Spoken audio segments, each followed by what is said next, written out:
I struggle with life. I struggle with the world. I'm very sensitive to kind of injustice. I'm very sensitive to the way the world is, and I really, really struggle with it. And I need an outlet. I need, I need, I need to just, yeah, I need music in my life, man. I need to write and I need to perform and I need to do that. And I just, yeah, it's just, I couldn't not do it. I don't know. I can't even imagine what I would do if I wasn't doing that. Hello, hello, hello. Welcome to another episode of the Real Junglist Podcast. Today I am joined by Zen Lewis. Hello. Yo, hello. Good to be here. Good to have you. Thank you so much for coming on. I appreciate you taking the time. But it was interesting trying to fit this around sort of the day, isn't it? So we're currently recording this in the evening-ish. Yeah. It feels like the evening. So for those who haven't come across your work before, why don't you do a quick introduction as to who you are and what it is that you're currently doing in the drum and bass scene? Yeah, so my name is Zen Lewis. I am a vocalist, singer-songwriter. Got my first track signed to Jungle Cakes 3 years ago. I've had 4 or 5 tracks signed to them since. I've had a track signed to Dub Shotter. And yeah, just been making D&B jungle mostly. Not exclusively that, but yeah, mostly that, yeah. So yeah. Nice. And how long have you been doing it for? So you said first track signed to Jungle Cakes 3 years ago, but were you doing it before then? I've always been a singer. I've always been a songwriter. I've always been involved in music, either as a raver or as an artist in some form. I stepped away from music probably, I don't know, maybe 10 years ago. And then 5 years ago, I decided to come back to it.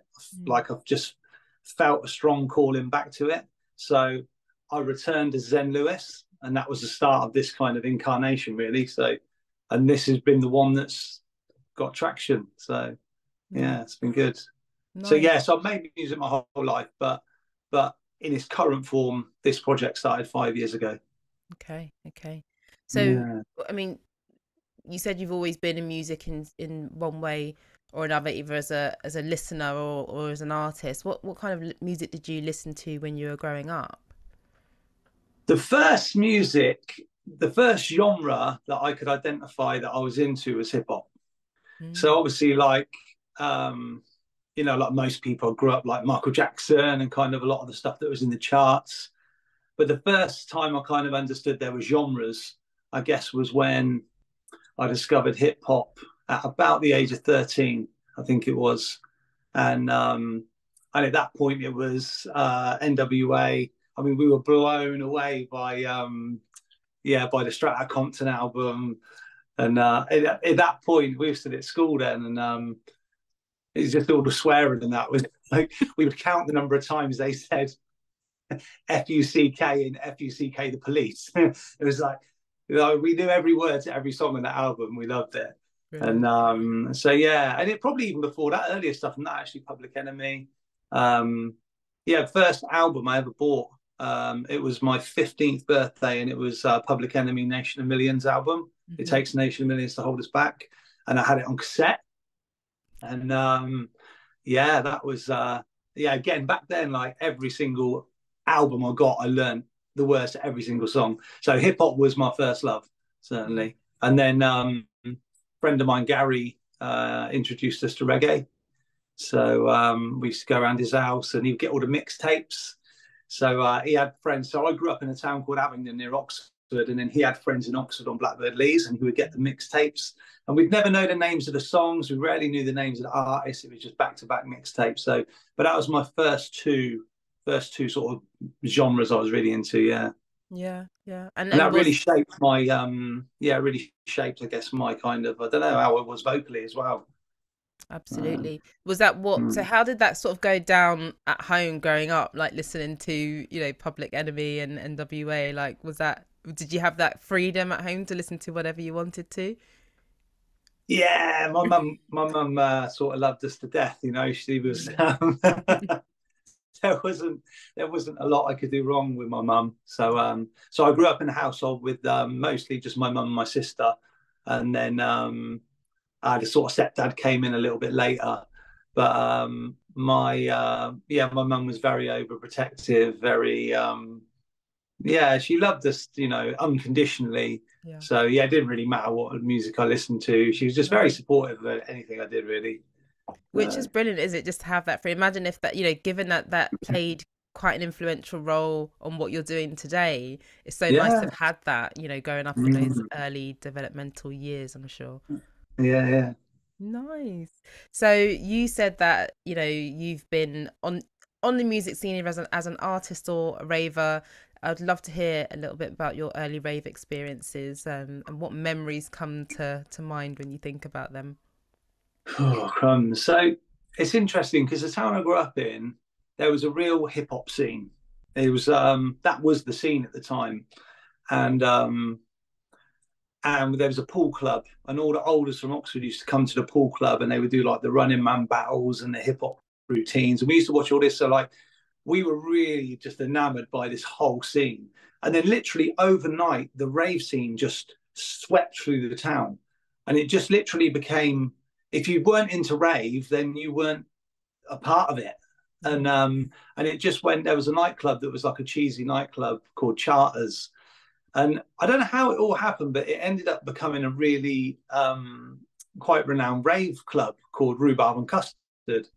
And people used to migrate to Abingdon for this rave club. And we were we'd have been 16 or 17.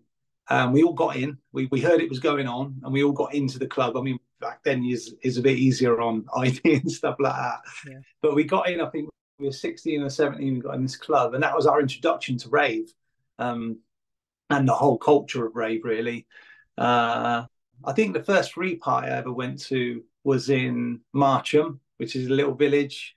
It's a business park now, but it was this old sort of derelict building, all burnt out, no windows in it. And being so young, I think I must have been 15. A lot of my early rave experiences were, I wouldn't say they were not fun, but they were, I guess, probably not really actually that safe for somebody that young. I used to go in like the boots of people's cars. So I got to Marcham. I heard there was this rave going on over there. I convinced someone to let me in their hatchback, so I could just have a little bit of air coming out through the thing, and I got driven to this rave and got out. I knew other people there. I recognised people there. And I remember walking into this sort of tunnel, this brick tunnel, and just hearing this music. This was actually before Rhubarb and Custard, and I hadn't really heard rave before. And I just walked in, and there was a sound system, and just, yeah, it was just another world. But there was a pattern of me getting lifts to raves and then getting stranded. So Lechlade was an amazing rave. That was really, really, really dope. Quite a big gathering, because back then this is like early 90s, so it was the New Age Traveller movement. So and then there was just sound systems with the different sort of traveller sites. So I think Lechlade was like a meetup. There was quite a lot of sound systems met there. But again, I got stranded there. Same thing happened in Autumn Come Studley. So my mum, bless her, the way it used to go was I would just get there by any means necessary, and then I wouldn't be able to get home. And it would normally involve a walk to a phone box, a reverse charge call. And my mum would know what it was when she would get that. Will you take a call from this reverse charge number? So where are you? I'm not sure. I'm out this way. She'll have to come and try and find me. Oh my god! So my early rave experiences were a bit, yeah, I don't know. I always sort of got up to mischief. I always got in trouble, if you like. Got stranded. Yeah. So, but they were good times. They were really good times. It was just like chaotic, and yeah, as I say, it was that time when the New Age Traveller movement was really big, and it was big around Oxfordshire. Right. So this was all sort of leading up to the Battle of Beanfield, when it all sort of came to an end. But there was a lot of it. Oxfordshire was quite a focal point for the free rave scene at that time. You had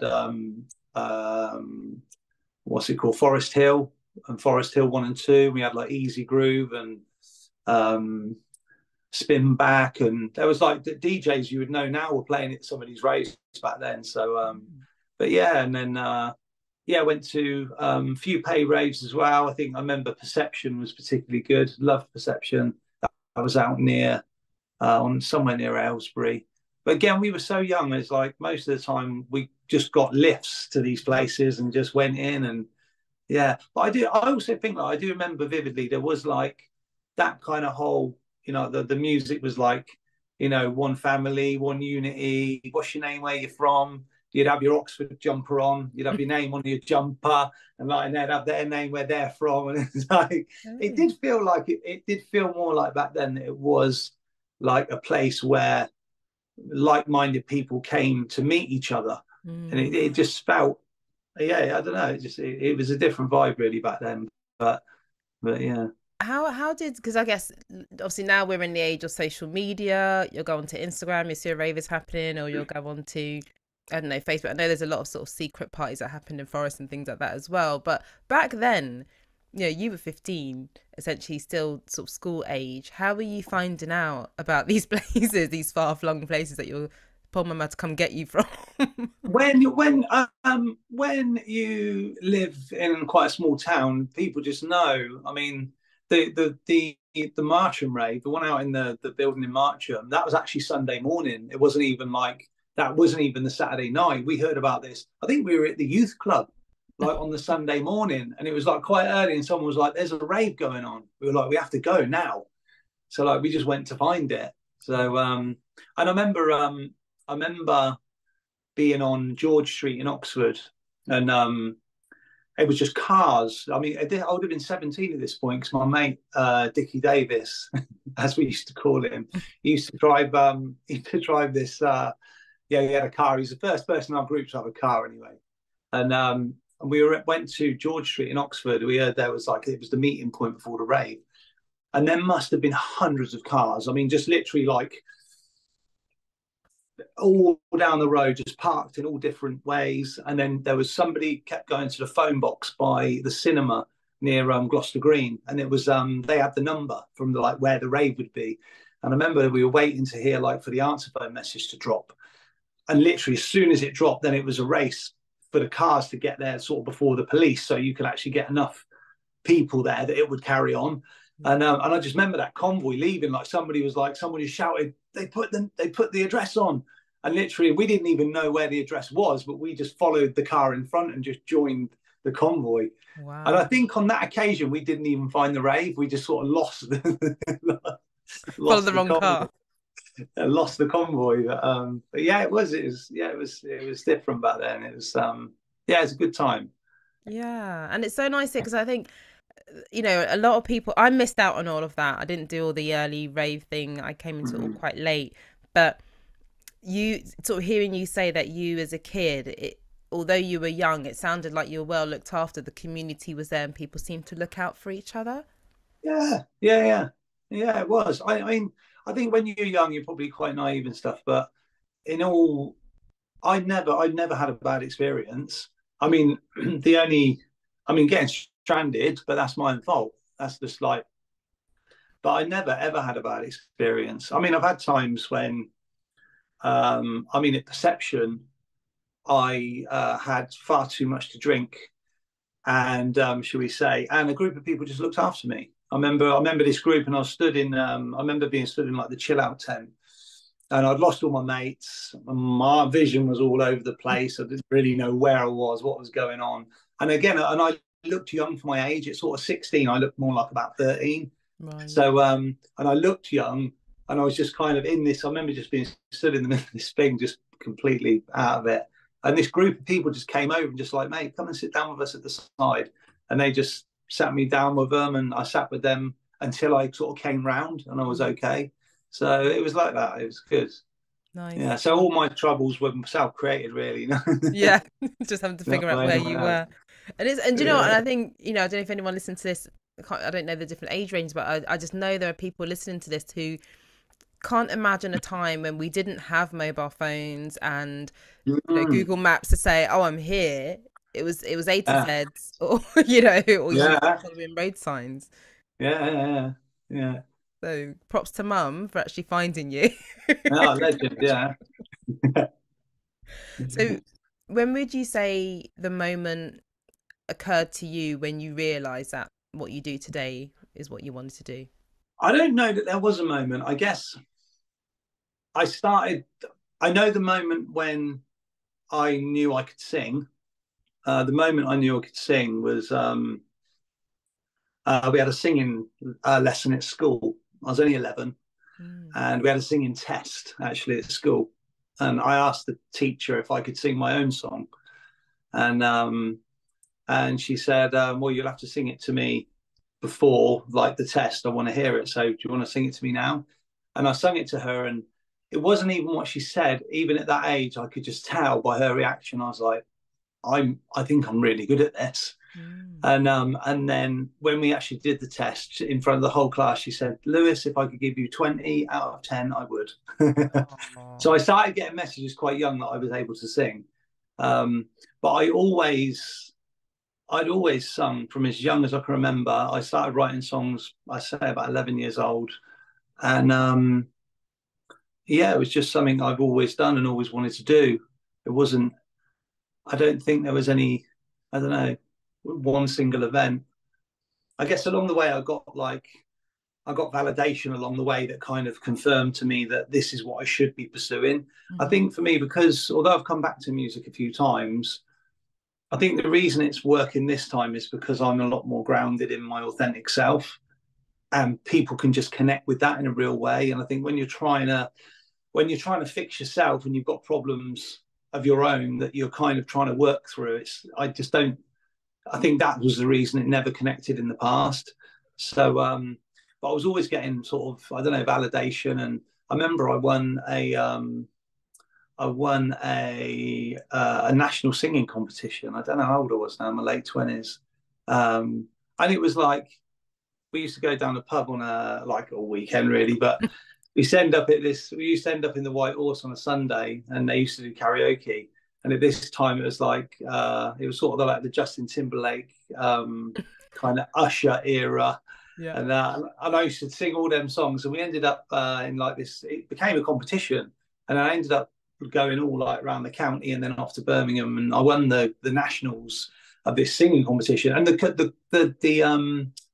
the competition, I mean, it was like X Factor level quality of people. It wasn't like, it was really high level like people on it. And I won that 2 years in a row. It was easy money. I won $2,000 each time. What? And it was it was and I won it 2 years in a row. So I was under no illusion I was a good singer, and I knew I could perform. But I mean, even before that, we used to run nights in Abingdon. I used to run with a crew called Blunt Instruments. So this was a little bit after the rave scene, really, but we wanted to start doing our own nights because there wasn't really anything else going on. When the rave scene died out, it was all mainstream. There was one nightclub and it was cheesy. So we used to run hip hop nights. And then my mates would play like hip hop beats, and I would sing and sort of toast. And so we were doing all that a long sort of time before, I guess before me winning a karaoke competition.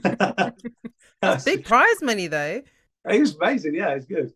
But yeah, there was a lot. I mean, along the way, it's just getting that validation, isn't it? So I always knew I was good at it, but being able to sing and being able to write songs and being able to perform is not enough. You know, you've got to, there's so much chance involved, isn't there? And I think you've got to just have the right thing going on at the right time. Yeah. And there's a lot of that involved as well. So I just think now I'm a lot clearer on who I am and what I'm about, and that just speaks through my music, and it's authentic and people can connect with it. So I think that's why these things happen in the right time, don't they? That's absolutely. So how did you, because I think I remember either reading one of your posts a while ago where you at some point said that you had never had any formal singing training. Have you now? Do you know what? Not really. I mean, I saw a post by somebody. I'll tell you who. It's singer Sammy Hall. Oh yeah. So Sammy Hall done a post about a year ago, saying about how amazing the singing teacher was, and I thought, do you know what? I'm getting records signed. I'm out there. I'm performing. Just out of curiosity, it would be good to just see what it's about. And so I did. So I paid for 6 lessons that we had online. And yeah, she's an amazing singing teacher. And I've forgotten her name now. That's awful. So, but if you go on my social media, there's posts about it on there, on my Insta. So, and I've done these, yeah, I had these lessons, but it's really good. It was mostly based around breathing techniques and stuff. So coming from a martial art background, so my dad's a very high level martial arts teacher. My dad's a Knight Dan Grandmaster at Taekwondo. Wow. So he's always been off doing that around the world since we were very young. So, and then I also got into yoga at some point as part of my own sort of healing journey, really. But when you do a lot of martial arts and then a lot of yoga, and then you go for singing lessons, it all comes back to the same thing. It's all diaphragm breathing. It's all, you know, engaging your core, your bandhas, what you call it in yoga. Yeah, so it's all the sort of the way you draw your power as a vocalist is this really the same way you use your yeah, I guess your core and your stomach and your breathing in yoga and martial arts as well. So it translated really easy. And I actually realized when I had singing lessons, that's where I got it from. So that's kind of where my voice had partly come from, because I had that strength of projection, which you get through that. So, but yeah, so I have had 6 singing lessons in my life. Yeah. Oh, and what about the songwriting aspect of it? I mean, how easy does that come to you? Is that something that someone learns, or is that something that just like improves over time? No, I've always I wrote my first song when I was 11, and then I mean I was always writing bars and stuff because we loved hip hop. I started writing raps and stuff. I wrote a few songs when I was like 11 and 12, and then I don't think I did again until probably about 15, and then I started writing hip hop lyrics. Writing rap verses, and then I think I started singing over rap beats as well. But then I think by the age of about what do I have been in my early 20s, I was having therapy, and my counselor, she was like, do you ever write stuff down? She's like, I think you should like write stuff down, and like journal. And she was talking about like how they call it sublimating your kind of feelings. So if you're feeling like upset about something, or you can put it in a song, and it kind of and it takes the emotions and the feelings. You just park it over there and go, there it is now, put it there. And that's really what songwriting has really been about for me. Actually, is just kind of processing my own initially, I don't know, trauma with the world, and just like struggles with the world. But I've always written songs. Like I've written some of the best songs coming out of breakups. Yeah. I've written some of the best songs going into relationships. So yeah, it's very therapeutic for me writing, and yeah, it's something I've always done, really. Nice. So, yeah, and you just get better at it over time. My mum said to me the other day, I've written a couple of songs the last couple of weeks, and my mum said to me, she said literally, she's so sweet, so literally I'm just in awe of how you think of the words, and she's saying, how do you do it? And I thought about it for a moment, and all it really is, if you're a proper writer, if you're really about like emotional connection and kind of, yeah, if you're what I consider like a real writer, all it really is, I think, is you've got to be really emotionally intelligent. You've got to know what's going on in your inner world, how you feel about what's going on, and you just need the courage to say it out loud. It's just about being in tune emotionally with how you feel, what's going on, and just having the courage to say it. And then if you can articulate things well, you write good songs. Yeah, it's more about the articulation that you get better at over time. Yeah. And I think the more success I've got, the more courage I've got. It is almost like creativity for me has almost been like allowing it to come through, having the courage to express the fullness of what I want to say or how I feel. And that is something that's just developed over time, actually. Yeah, yeah. So, yeah. How would you say then that your musical style, I guess, for your songwriting and vocally? How would you say that's evolved over time? I don't know that my style is evolved over time, because I still try to hold on to what I originally was about. I mean, my kind of influences originally were more like hip hop soul artists. So I love like Music Soul Child.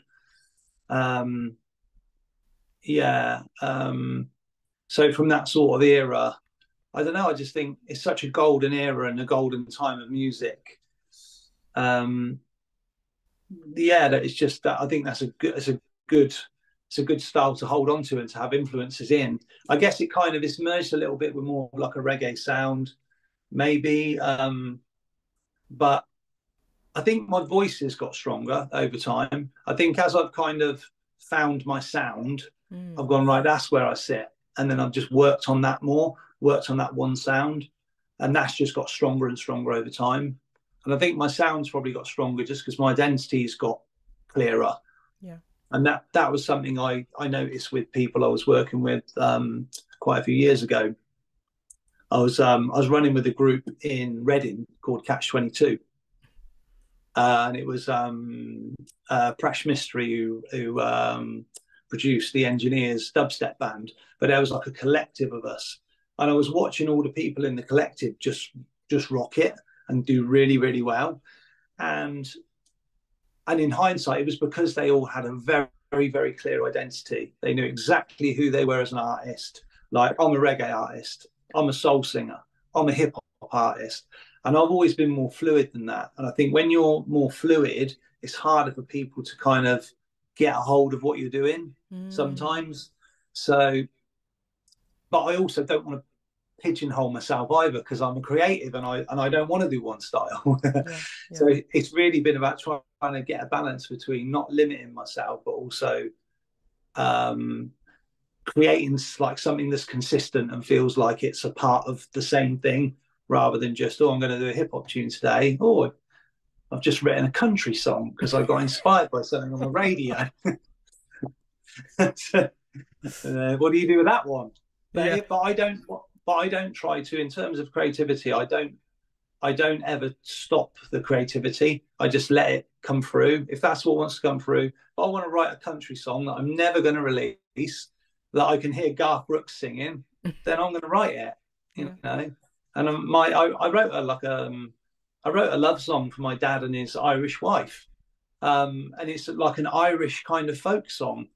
Nice. And now I never released that. They love it. It's just what came through at that time. So I don't try to limit myself creatively, because I feel like I'm in relationship with some creative energy, and it's just about honoring that and letting it come through. And I think, but to get traction as an artist is really about just trying to refine it and go, look, but who are you in all this? What's your thing? What's your sound? What do you want to push? So I guess that's how my style's evolved, just because I've tried to just get more focused. Yeah. Really. So tell us a little bit more about your actual creative process then. So how does it work? How do you go through your process of, writing a song? Do you start with this is where I'm going to show myself up, so I don't know anything, but do you start with the melody? Do you start with the words? Like, where do you start? How does it all go? Yeah. So what I do is, generally I'll ask someone to send me a production. If I like somebody's production style, then I'll just drop them a message. Since getting stuff signed to Jungle Cakes, that's just become much easier. That people have become more accessible. So, and over time, you find the people that produce in a way that inspire you as an artist. So, I've been working a lot with Dope Ammo recently. His productions always inspire big tunes for me. He's just his productions are so melodical, they're musical, and they bring out melody. Yeah. So I know with a Dope Ammo production, I know. He sent me two the other day, and I was like, I can't listen to these until later, because as soon as I play it, I know something's going to come straight through, and I haven't got time to do it now. So the process will be, I get my voice recorder ready on my phone. I play the instrumental through my sound system. I press record, and normally with a good production, quite often, so it's the melody comes first. I feel like the melody is like the soul. So the melody is like spirit coming through. And that often comes with the lyrics as well. Sometimes the whole chorus will come straight out freestyle, and that'll be the one, and it'll just be like bang, it's perfect, straight out. But predominantly it's the melody will come first, and there'll be some kind of freestyling with the melody. And then I listen back and I'm like, what do I think I was trying to say there? But not normally, in 9 times out of 10, the hook comes straight out, straight away. The hook will come straight out as soon as I hear it, and it will come with the melody. And then I'm recording it. And then I go back and then try and syncopate the lyrics to fit the melody, because then you don't want to lose the melody, because that's quite a hard part of it. Is if you get a really powerful melody, then you've got to try and syncopate the words that don't alter the melody, and that can be difficult. But that's my process, really. Yeah. So I feel like I freestyle the melody, and I feel like that's soul, and then the mind has to get involved to articulate the pattern, and then that's where the songs come from. But the content of the song will always be where I'm at on that day. The last 2 I've written are more about don't know, kind of like breakup, empowerment, any kind of vibe. But then leading up to, I guess, festival season last year, I was writing a lot of more like conscious, sort of trying to be like high vibe, positive message, like silver lining and the good things. And I was consciously wanting to put something out there that was positive and that was uplifting. And I think because we were coming out of lockdown and all that time, it's like I really felt like I wanted to give something like just uplifting.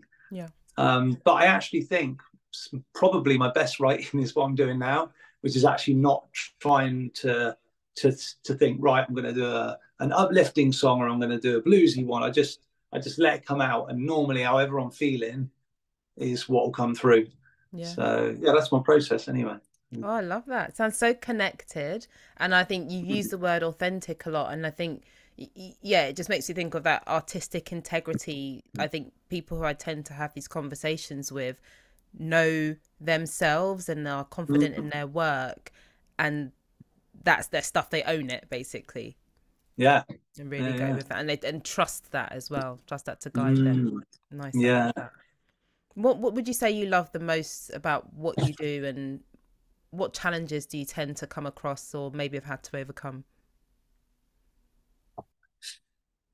The thing I love the most about what I do is singing. Just singing. I mean, I sing every day, and yeah, I mean, I get lost in it. I love singing. Whenever I sing, I go into flow state. So I just get completely lost in it. And certainly songs that I know, it almost just becomes automatic. I'm so unconscious. But yeah, I get really lost in singing, and that's why I do it. I love it. I sometimes wish I could sing as well on stage as I do at home when I'm so relaxed. But that's been a challenge, is when you've got the nerves and you've got the crowd and the pressure, it takes such a long time to get to a point that you can sing as well in front of a crowd of people as you can at home on your own. That's a massive challenge as an artist, is just to learn to be relaxed enough. And I think that's partly why I was writing like high vibe stuff, because you can kind of take yourself out of it. I remember, I won't say who it is, but I did a really big gig a couple of years ago, and somebody who's a very well-known DJ, before I went on, it was the biggest gig I've ever done. And he said, "Are you nervous?" And I went, "I'm not actually." And he went, "Bloody hell, I am." And I know. And do you know why I wasn't nervous? And this is what it was. And this is about like taking yourself out of it, because the song I was there to sing was about carrying a message of setting the tone, about goodness, about love, about unity, about positive energy. So I almost took the view that I'm there in service of something greater than myself. It's not about me. It's not about ego. It's not about, I can't get it wrong, because I'm just there for them. I'm there to bring something for them. So I almost became it wasn't about me. And that, I think, is such a massive shift if you can do that and actually just think, my job as an artist is to make sure they have a great time, is to make sure that they're enjoying themselves, and to bring something that's going to be joyous and fun and uplifting for people. And my job's just to facilitate that. Yeah. I think when you get into, I'm the star and like, you're here for me and like, check me out, when you're in that headspace, well, some people are so full of ego, they're probably not even nervous because they're so full of it. But for me, I feel like the way I get rid of those nerves and that is to try and take myself out of it and just remember that I'm there to kind of, don't know, in service of everybody else, actually, not there for my own, I don't know, self gratification or whatever. But it is the thing I love more than anything, so it's both. I don't even remember what the question was now. No, you've answered it beautifully. We were talking about right up on a tangent. we were talking about what you loved about what you did and what some of the challenges were. And I think, I guess I couldn't even comprehend. I had never really thought about the fact that, you know, how a person can be, you know, different in their space at home versus when they're on stage. And I think what you've talked about there, like taking yourself out of it and thinking about what you're there to deliver or to co-create with the people around you. I think I hope that someone will be listening into that. I mean, definitely, I think I took away something from it myself, but I think someone listening into that will probably take something from that. So I think that was a brilliant answer, actually. Thank you. Good tip. So you talked about working with Dope Ammo, who I'm trying to get onto this podcast. So there we are, put it out. Hopefully we can get it sorted. But what do you tend to look for in those creative partnerships, and how do you know when you're on the right track, as it were? It's a good question. There's I guess in my over the sort of life course of my music journey, there's probably only half a dozen people that I've connected with in that way. There's something, because I see it, there's like a spiritual component to this, because it's something's sort of the creative process, something's coming through. So I feel like, in the same way that when I write a song, it's like the energy comes through, and this kind of, the spirit of the song comes through, and the emotion and the energy comes through. When a producer produces a tune, I believe that's what's happening for them as well. It's the same thing. They're just creating it in a different way. So I think if I really resonate with somebody's production sound, I will probably resonate with them as a person, just because it's where they're at energetically. So, but I would say the most important thing is those friendships, really, that you make. Like, most of the people I've made my best music with are some of my best friends now. So yeah, and you do it. It's it is a relationship that you have with people. When you're in that creative relationship with people, it's you have to be on the same vibe. You've got to be on the same kind of wavelength, the same energy, the same sort of motive. So yeah, that's what I look for, really, is that sort of connection with people. And that only comes about by just trying different things with people, trying different productions. You know, I reach out to people, they'll send me a production and I might write to it. And then, I don't know, it's just, you know when it's like good work. You know when you've worked with someone, it's like, wow, we've created something really special there. It's like, let's do that again. And then before you know it, you're kind of like, you've partnered up with someone and you're on a mission to make lots of music. And yeah, so that's what I look for. I look for what's really important to me is that working with good people. I'm less motivated by like people that have got success if I don't connect with them as a person. And I'm more motivated by working with people that I like, that I kind of get on with, that I connect with. I just think you get something more authentic and more genuine will come through if you do that. So yeah, absolutely. You talked earlier about letting creative things come through and knowing who you were as an artist. I'm still curious though, are there any other genres that you would explore, or if it wasn't this, what genre would you creating? So I can't really go into detail about what it is, but there's an opportunity that's come up for me to do some ghostwriting. So within the industry, so the opportunity to do other genres is really there. So not for me to perform them, but to use some of this kind of creative energy that's not going to be for me as an artist. But I mean, I don't know, what would I do? I mean, I'm doing drum and bass and jungle, but I don't even see myself as a drum and bass artist. I see myself really more as, like, if you said to me, what sort of singer are you? I'd say more hip hop soul. That would be more where I feel I sit as an artist, a soul singer with a hip hop edge, with a slight reggae edge sometimes. That's where I sit. But that's just, it works on jungle and drum and bass. So if I wasn't doing jungle and D&B, then I don't know. I've done like reggae hip hop tunes. I've done R&B tunes. I've done a garage tune with Decline. There's few genres I don't really like. You know, I would never do like heavy metal or rock or thrash metal, or I just don't connect with that sort of music. Yeah. But if it's you know, bassline music of any kind I really like. But yeah, I don't know really. I'm open to explore other genres. I'm tempted to say, like, I don't know, I'll be a country singer or something. You've mentioned it more than once, so maybe there's something going on there. Go out to Texas, get a hat, and be no a country one know. singer.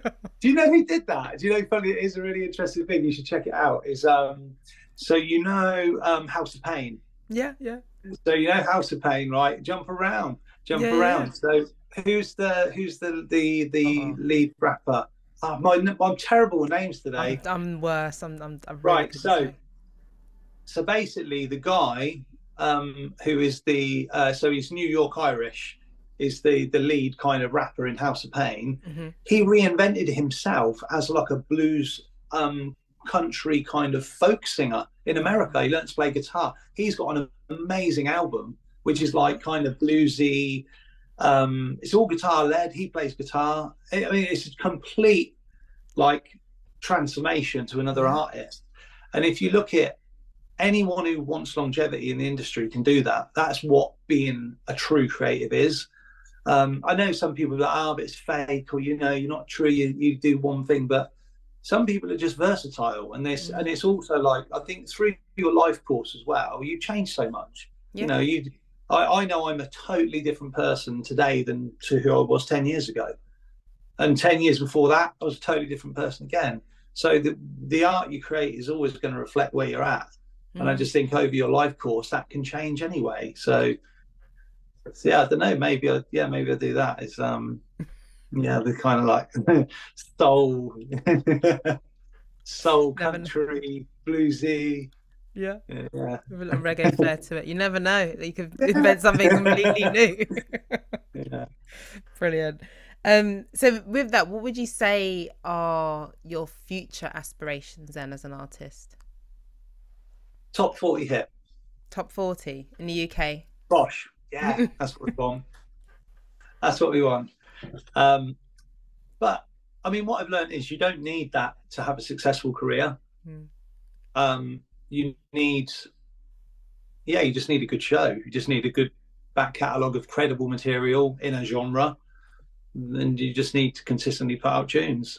Yeah. And even without a hit, you don't need a hit to have a good career. And I think that's like a misconception, because if you fall outside of the mainstream, because most people, I know not yourself, not included in this, and certainly not myself, but a lot of people only kind of drink from the mainstream music scene. They only really listen to what Radio 1 plays or what they listen to on the radio. They don't go out seeking music or like going out into genre nights and I think because I think the majority of people are probably like that. If you're not in that pocket of the mainstream, you don't exist. Yeah. But then you realise that's just a tiny part of the music industry. And actually I'll give you an example, is so like Apache Indian, who I done Walk Through Fire with, you know, he's done you know, a lot of people saying to me, "Oh, Patchy O'Crumbs, is he still around and all that?" It's like, you just because he hasn't been in the mainstream, he's done like, I don't know, like 10 world tours. He's had over 10 top 40 hit records. He's never stopped performing. He's been performing and touring. He's just been touring India recently. He never ever stops. There's always a career that just continues. So, but because you're not in the public eye so much, people think you've fallen off or something. It's just how the industry is. But yeah, so my future aspirations are, sorry, I went right off on a tangent there. No, love it. So I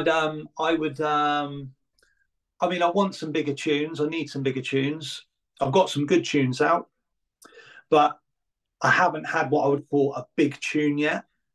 I will get one, and I'll get probably many, but it takes time, and it takes time to kind of, I guess, the industry's so fickle, and it's easy to be overlooked. It's very clicky, you know. It's like it takes a long time, and I think if you've grafted your way into the industry, which a lot of people do, you know how hard it is and how much it takes to do that. So I respect the gatekeepers. I don't think like the gatekeepers are kind of like, well, the clickiness is necessarily even out of order. It's just people know how hard it is and what it takes to break through. If you're coming from nowhere, it's hard. It's a really hard thing to do. You've got to be, you know, able to weather constant rejection, being dismissed, overlooked, not having emails replied to. It's just, you've got to be so thick-skinned. But and I think, and if people get that level of success, of course they're protective over it, and it's a great job, and lots of people would love to do that. So it's not an easy thing to get into, but yeah, but I want some bigger tunes, and they're coming. So I've got a track at the minute, which is actually being pitched to the majors at the Amsterdam Music Conference this weekend. It's the biggest thing that's happened so far, and I'm not allowed to talk about it because I have to be professional. I have to check in with all these projects. I'm like, what am I allowed to say on social media? Like, don't say anything right now. Just don't say anything. Just I want to post about it. But essentially, I've got a tune over at the Amsterdam Music Conference being took there by a music manager who's pitching it. They've got meetings lined up with all the majors. So I mean, 3 years ago, I got my first tune signed with Jungle Cakes. It wasn't really even on my mind that I would be creating something that would even be considered that good. Like that wasn't even really the goal. I just wanted to get a reggae tune remixed for a jungle version. So I had a couple of like more lively tunes for the end of my soul on reggae set. So but it's just, this process has just been connecting with different people and producers, and now we're making stuff that's considered that good. So it's so that's an aspiration. So it's more than a pipe dream. Do you know what I mean? We could get a big tune, like we could get chart success. So why not? If you get a major behind you, anything's possible. So that's that's my aspiration really, is just to keep writing and putting out tunes and just getting bigger and bigger tunes out there, and to just to go full time at the music. I still work, you know, I work 40 hours a week. I still work full time, and I do all of my music stuff outside of that.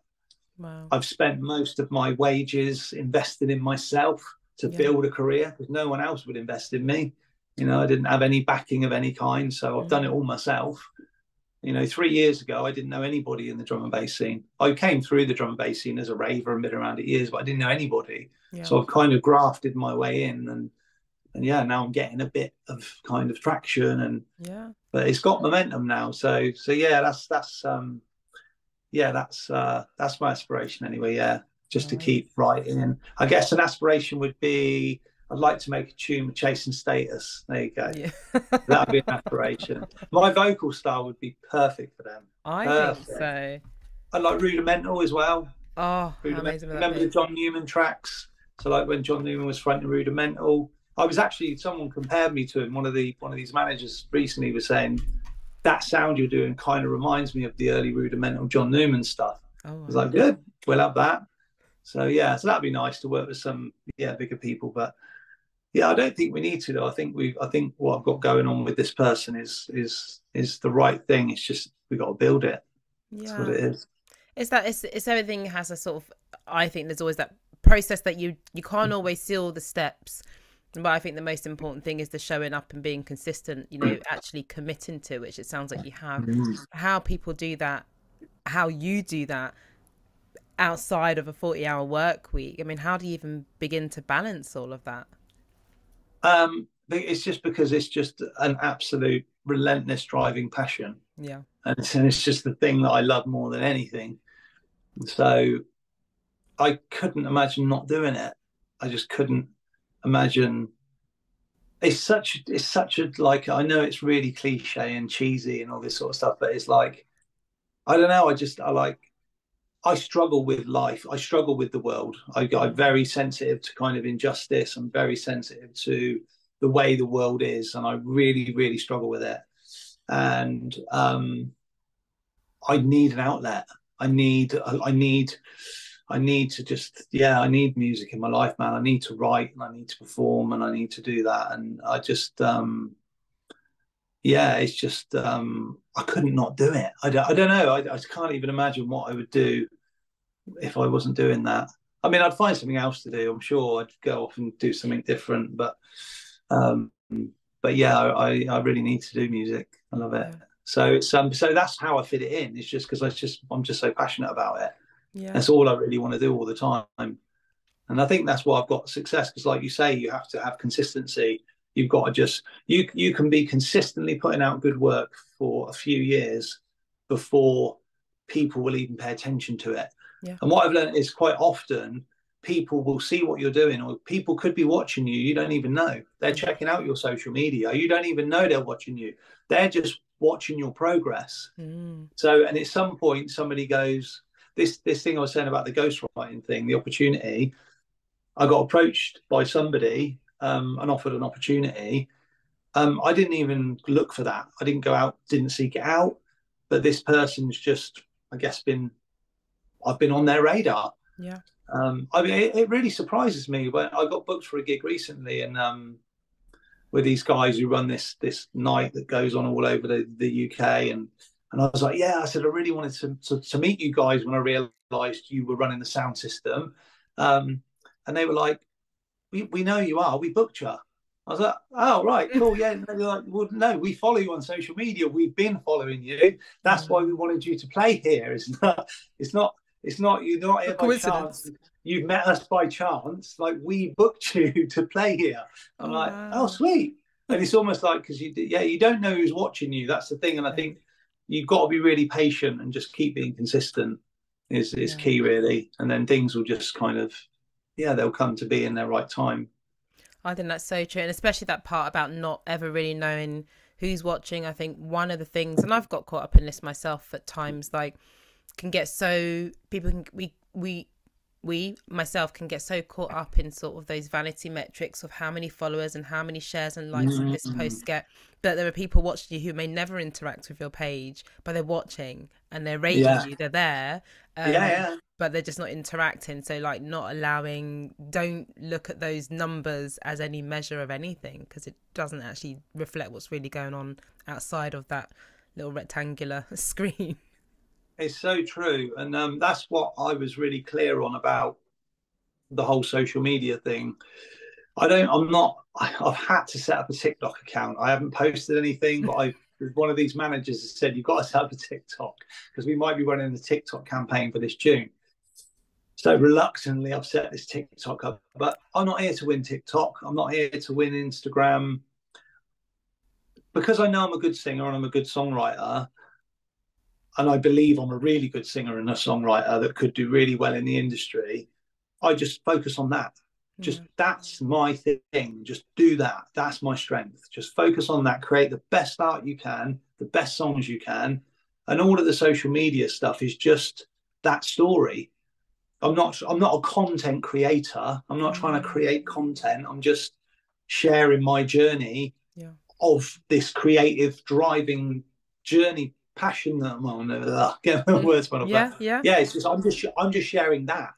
I'm just sharing my creative journey. I'm not trying to create content, if that makes sense. Yeah. And sometimes I don't post for 2 weeks. If I've got nothing to share about, I won't post for 2 weeks. I generally don't post anything about my personal life.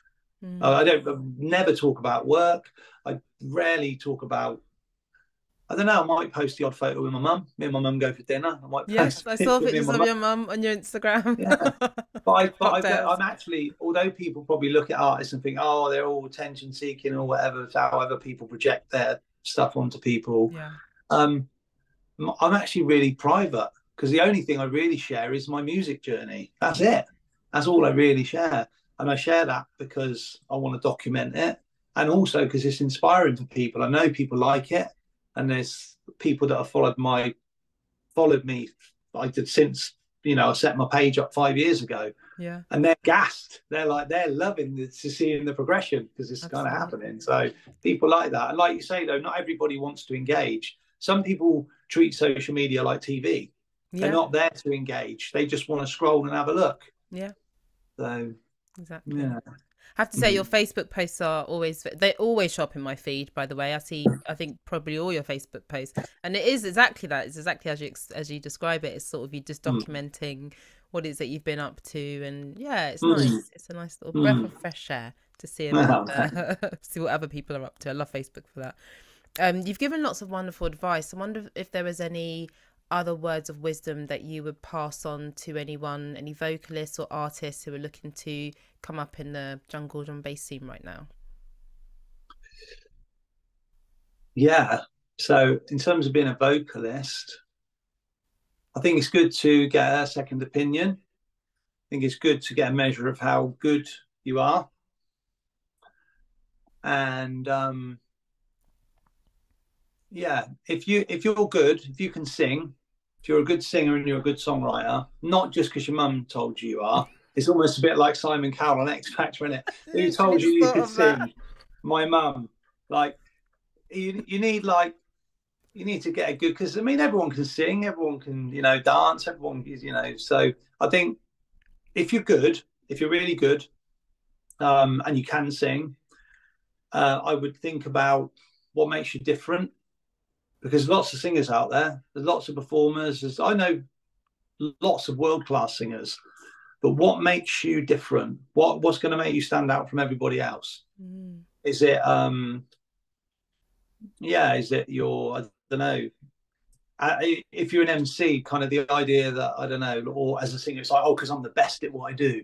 It's like, well, being the best is just an opinion. That's just that's just opinion, really. So I think, be honest about how good you really are, and if you need singing lessons, go get them. If you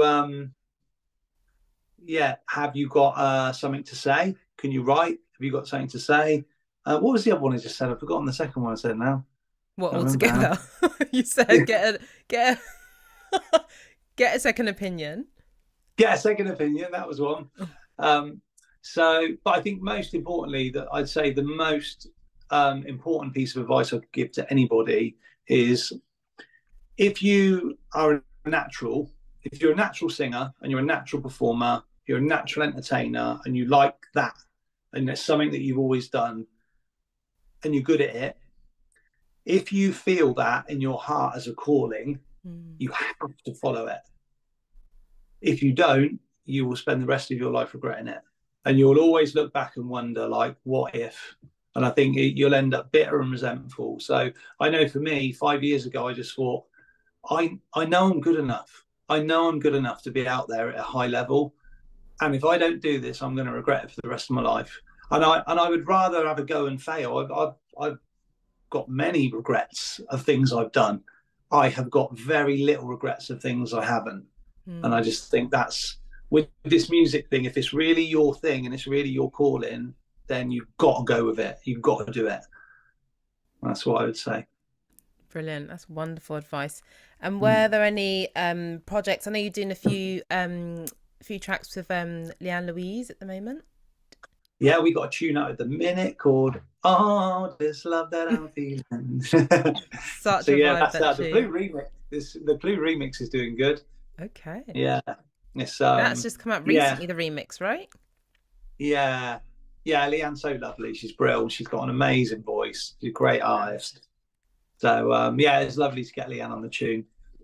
In terms of like collaborations, you're saying like about working with people and like picking collabs and stuff. Generally, if I write a song, there's like lots of people around who I've sort of earmarked who I might want to work with, who are accessible. So then all it's really a case of is just when I make a tune, then I'll just go, that's you. I can hear you on that. And I think that's probably a strength of mine actually is actually being able to identify those people that really bring something to a collab. So but yeah, lovely Anne, she's brilliant. She's lovely, absolutely lovely, lovely woman. So that's one tune you've got going out at the moment. Are there any others coming up that we can look out for, or do we just keep our? I know you've got lots of secret squirrel stuff going on, but I know. Right, hold on. So what we got going on? So we got now not all tunes come into fruition because as creatives we have lots of projects going on. Yeah. And it's just whatever ones get over the line. But so what's going on at the minute? I've recently started a collab with Scuffed, young lad producer from Bristol. Yes, we know Scuffed. So it's potentially Scuffed on the production, me on the hook, Mr. Jago on the verse. So that's in process. So we'll see if that one gets over the line. Nice. I've got a remix of How I'm Living being done. It's a dancehall tune that's been remixed into a jungle version, which is being remixed by Fleck. Okay. So again, this work in progress. So we'll see if we get that one over the line. I've got an absolute giant of a tune with Dope Ammo, which you probably heard because we've been playing it out and performing it everywhere. But we've got this tune called Strangers, which is the one we've now got an 8-piece gospel choir on it.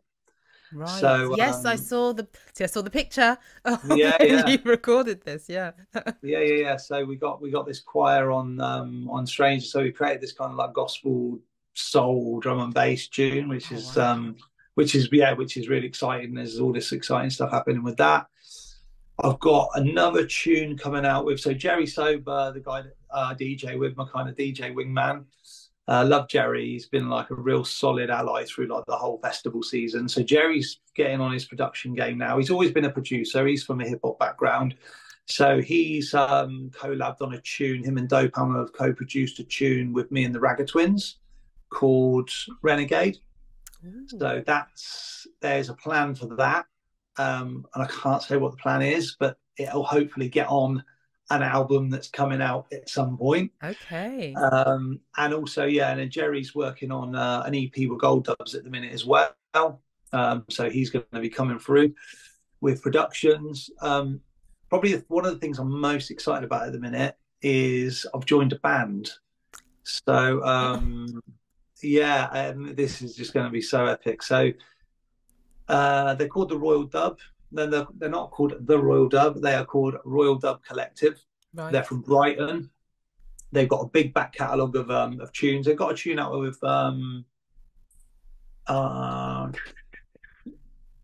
crumbs. Can't remember now. There's 2 artists that I know fairly well. Mine tonight. I can't remember people's names. Happens. Anytime I have to remember a name, I instantly cannot rember it. It's like a block goes up. This is my kind of like podcast interview block, really. But yeah, they've got a big back catalogue of tunes, a long history of tunes with some really credible artists. They were looking for a lead vocalist. So I contacted the band. So they're a 10-piece big band. They've got drums, guitar, bass, percussion, backing singers, 3-piece horn section, keys. It's a big band and it's a big, really well-established dub reggae band. Yeah. So they started sending me productions. There's 2 guys that run it, Johnny and Brendan. They're bass and guitar. They're long-standing friends. They're the solid backbone of the band. They've kind of got it all together and they produce everything. So they generally produce the tracks and then the band learn them. So they've been sending me these really high-quality rhythms over. I've written 5 tunes with them in the last month. We've recorded sketches. The band are learning the tunes. my agent's super excited about it, and we're going to launch the whole thing for next season. Hopefully, if we can get it ready for next season. But it's more like kind of like that hip hop soul sound on dub reggae. It's kind of like it's got reggae influence, but it's got its own thing going on, because I've tried to stay true to my kind of more like soul, hip hop soul sound, rather than just kind of falling into the reggae pocket because they're a dub band. And I just think for me it's less original and it's less authentic. Yeah. So but the plan is with the process of the recording is I've never done it before. It's really exciting. So the band are learning the tunes. I'm going to go down and start rehearsing with them soon. And they were saying that one of the sound we're going for partly is like Fat Freddy's drop style, you know, the New York reggae, soul on reggae. Yeah. So it's kind of like some of it leans towards that. But they were saying the way a lot of them bands record is they'll record live and then they'll kind of edit the recording. So we're going to go down. We booked 3 days in the studio in March down in Devon, and we're preparing to go down there together, and we're going to record the whole EP live and document the whole thing, and then we'll end up with this like live big band soul on reggae thing and a full band to go with the EP.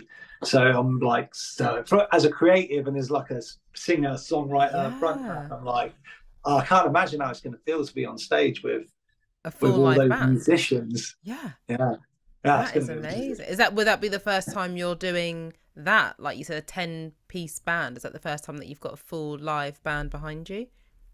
It's the first time since I was about 18. Yeah. When you were in a band. Yeah, we had, well, this was the blunt instruments when we were younger. This is part of our hip hop collective. But yeah, it's the first time I've been in a well-established kind of, big band. So, I mean, I was really sort of hesitant before I agreed to take it on. I just thought, can I fit this in? Have I really got the time to do this? And, but I just really want to do it. So I've just made the time. You'll make it work. So when you say next season, you mentioned March. Yeah, so next season is the next festival season. Next festival season, got it. Yeah, sorry, not winter. Yeah, awesome. So it's for next festival season. So, but I think if we're recording the EP in March, it's probably not going to be ready to release until I'd say May. So yeah, we should just catch summer, because we really need the EP and then some good sort of live footage to promote it. Really, I don't think it'll be hard to get bookings. It's I don't think it'll be difficult at all. And it's good because I've built this other foundation now. I think because I came into jungle and D&B, as I said earlier, because I was buying beats off the internet. I was going out like performing to an hour set of reggae rhythms I bought on the internet, and then I realised I wanted a couple of jungle tunes in there, and then that's just created this whole traction of all this drum and bass for the last 3 years. But now I've come full circle back to soul on reggae, but now with this amazing big band, which I probably would have never attracted at that point, because now I've got a social media profile and I've got this sort of foundation of these records being put out. It's just give me that sort of, I guess, credibility to just step into that project. And yeah, we're all super excited about it. It's definitely going to do really well in some form. So yeah, but I just can't wait to sing with a big band, man. That's going to be nuts. That's going to be amazing. I look forward to that. That sounds really, really exciting. So yeah, lots going on. Yeah, I'm not giving up the jungle and the D&B though. That's those things are gonna. And the band are actually doing some of the tunes in the band are actually live D&B as well. Very good. Live D&B. Yeah. One of the tunes already for the EP is drum and bass style. Nice. Yeah, it's really good. Oh, well, I'm excited for it, and I think perfect. I mean, we're only just come out of festival season. I'm already thinking about next festival season. But yeah, I can imagine that vibe, bit of sunshine, daytime drinking, a bit of me that is for sure. Can I just share? Sorry, because I knew I'd forget another project. There's probably more I'm going to forget. So it's another project that I cannot forget to share about. So I've written, or I feature on an album with Gold Dubs. So Gold Dubs is now producing under another name called 333. So he's made a whole album of like dub electronica, kind of, there's like Sanskrit kind of Indian spiritual influence samples in there. I've written 3 songs that are on the album. First single drops. It's been signed to High Vibe Records in California. Mm-hmm. The first single drops on the 18th of this month, called Eyes Wide Up. It's very like high vibe, conscious, raising, shift happening stuff. So, but we've got I've got 3 tunes on the album. Two of them are the first 2 singles that come out, and then the album drops, I think, later in the year. So yeah, that's a great project as well. But again, that's just a side project. But check out 333 on Instagram, and you can find out about that too. Brilliant. I'll make sure that's in the show notes. That's dropping on the 18th of, we're in October. Yeah. Which, believe it or not, we're already all the way into October. Oh, amazing. Wow. Some really exciting things going to be coming our way, it sounds like. So looking forward to all of those. Oh, well, this has been amazing. And of course, I cannot let you go until you've done your round of this or that. Okay. This is the one. Yeah, you can't prepare for this part. Can't prepare for this part. So just, there are just 6. So at least you know when it's gonna end. Yeah. When these questions are gonna stop. So this or that. You're gonna try and choose one. Try. First question being, what is your favourite drum and bass decade? The 90s or the 2000s? I know this is controversial, but it's the 2000s. Ooh. And I tell you why, because that was when you started to get all of the hip hop remixes of the drum and bass tunes. True. Like the Jungle Brothers. JB's is the initial, gotta keep it official. Or like, I got 5 on it. Yeah. That was when I'm pretty sure that was later that you started getting all of the hip hop remixes. And that was when I really got into D&B a bit more, actually. So, yeah. Nice. But I know the golden era is the 90s. I know that, like the late 90s. I know that, but yeah, just as a personal taste. Yeah, coming from a background. Oh, I love that. Do you prefer daytime raves or all-nighters?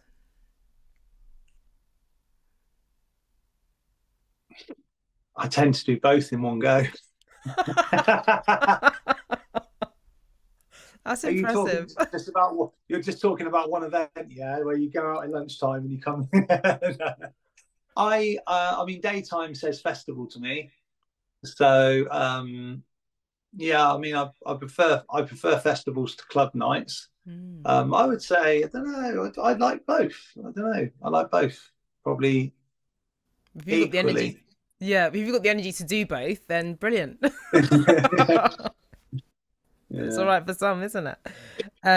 Do you prefer, so you've got some vinyls in the background there, do you prefer digital sounds or analog?